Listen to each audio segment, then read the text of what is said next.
forced to indenture themselves in return for entrance to the city. To pay off the debt, Hawke was forced to work for a gang of smugglers. All the while, Hawke and Carver did their best to hide Hawke's magic from the Templars. Opportunity eventually struck in the form of a dwarf named Bartrand Tethras, who was planning an expedition to the Deep Roads. It was a long shot, but with gold gained from the expedition, Hawke could free the family from its criminal creditors and further Templar scrutiny.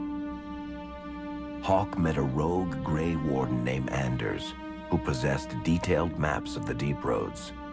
These maps were crucial to the expedition's success. Once Hawke obtained them, everything else fell quickly into place.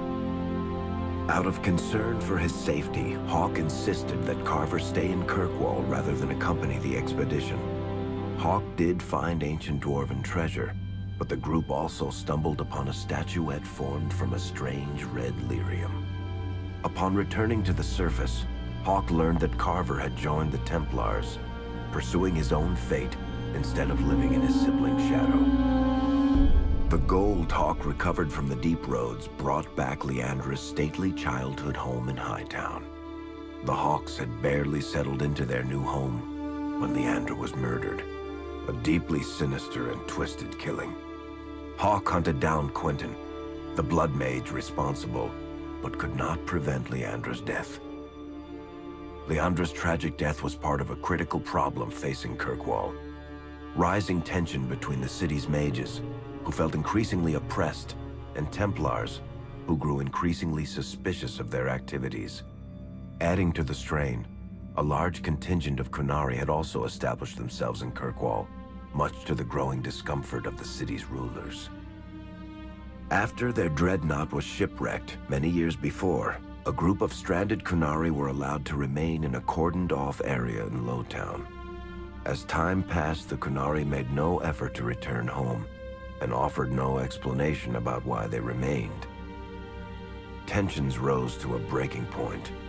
Revered Mother Patrice, convinced the Qunari were a threat to the Chantry's faith, incited violence between the Qunari and the Kirkwall populace. Hawke knew that Patrice would bring about unnecessary conflict.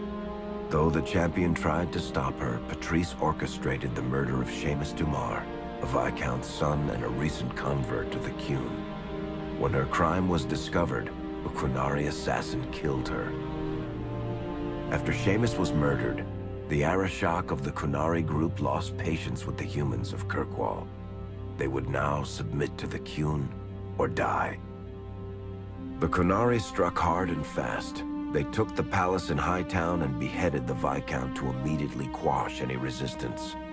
Aided by Knight Commander Meredith and First Enchanter Orsino, Hawke reached the palace and stood toe-to-toe with the fearsome Qunari leader. Hawke fought the Qunari leader. The fierce battle resulted in the Arishok's death and the liberation of Kirkwall from its brief occupation. The Qunari quickly withdrew from the city entirely. Hawke saved Kirkwall and earned the grudging respect of the city's Templars, mages, and nobility, along with the title that history remembers, the Champion of Kirkwall. Kirkwall's problems were still not over, however.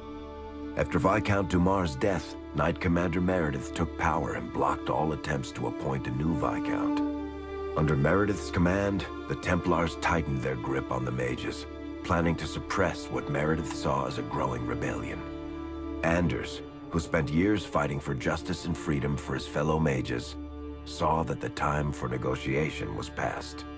He destroyed Kirkwall's chantry, killing hundreds, including Grand Cleric Elthina. This single act began a rebellion that spread from circle to circle, until all circles of Magi had risen up in defiance against chantry rule. Though Anders had done the unforgivable, something stayed the champion's hand. Anders survived the day, although many others did not. Fighting spread swiftly through the city. Some mages rebelled openly, many of them succumbing to possession. Templars turned their swords on mages who rebelled and on those who did not.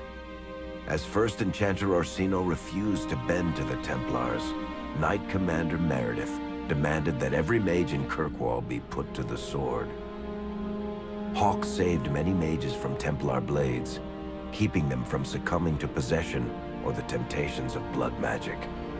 In the end, however, Hawke was forced to strike down Orsino, who had betrayed his own values by resorting to blood magic himself. The battle proved one thing.